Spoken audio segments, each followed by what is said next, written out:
పాడుతున్నాం కదా, ఏంటంట, నీ పని కోసం కేటాయిస్తా. ఏంటి? నా టైం, నా సమయాన్ని నీ పని కోసం కేటాయిస్తా.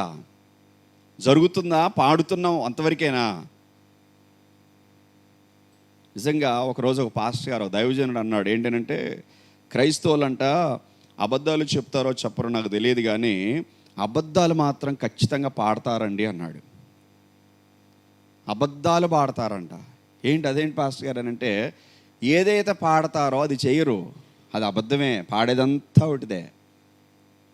అక్కడ ఏమంటున్నాడు భక్తుడు అని అంటే, నీ పని కోసం కేటాయిస్తా. ఇంకొకటి అంటున్నాడు, నీ పని కోసం పరుగులు తీస్తా.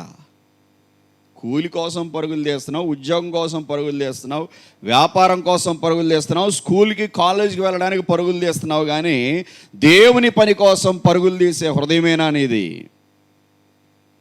ఆలోచన చేద్దాం ప్రియులారా.